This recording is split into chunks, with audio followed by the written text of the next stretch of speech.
প্রতিশোধের আগুন জ্বলছে তেহরানে, আর সেই আগুনে পুড়ে খাক হচ্ছে গোটা ইসরায়েল।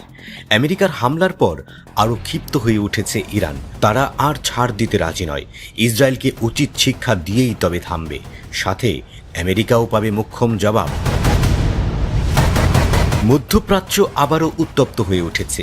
ইরান সোমবার ভোরে ইসরায়েলের বিরুদ্ধে ফের এক দফা ক্ষেপণাস্ত্র হামলা চালিয়েছে। দেশটির ইসলামী বিপ্লবী গার্ড কোর জানিয়েছে এটি ছিল অপারেশন টু প্রমিস 3-র 21 ধাপ। এই অভিযানের মূল লক্ষ্য ছিল ইসরায়েলের সামরিক ঘাঁটি ও যুদ্ধ শিল্প সংশ্লিষ্ট স্থাপনাগুলো। তেহরান দাবি করেছে ইসরায়েল বিনা উস্কানিতে ইরানের ভূখণ্ডে আগ্রাসন চালিয়েছে। এই আগ্রাসনে ইরানি নাগরিকদের নিরাপত্তা হুমকির মুখে পড়ায় আত্মরক্ষার স্বার্থেই এই পাল্টা ব্যবস্থা গ্রহণ করতে বাধ্য হয়েছে তেহরান। সোমবার ভোরে ছোড়া ব্যালিস্টিক ক্ষেপণাস্ত্রটির কারণে ইসরায়েলের মধ্যাঞ্চলে তেল আবিব ও তার আশেপাশের এলাকাগুলোতে সতর্কতার সাইরেন বেজে ওঠে। ইসরায়েলি সামরিক বাহিনী জানায় তারা ক্ষেপণাস্ত্রটি আকাশেই ধ্বংস করতে সক্ষম হয়েছে। তবে আতঙ্কে বহু মানুষ আশ্রয় কেন্দ্রের দিকে ছোটে।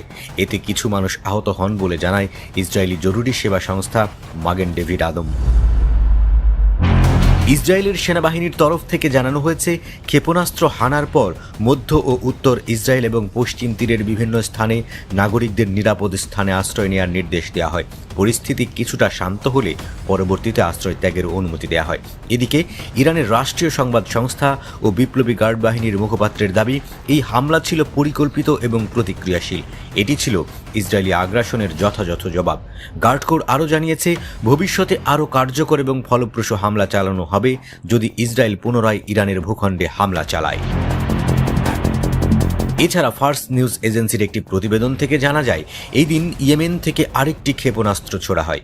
এই মুহূর্তে পুরো মধ্যপ্রাচ্যে যুদ্ধের আশঙ্কা তীব্রভাবে উকি দিচ্ছে। সম্প্রদায়ের কড়া নজর এখন তেহরান ও তেল আবিবের পরবর্তী পদক্ষেপের দিকে। শান্তির বার্তা আসবে নাকি বারুদের ঘ্রাণ আরও ছড়িয়ে পড়বে তা সময়ই বলে দেবে।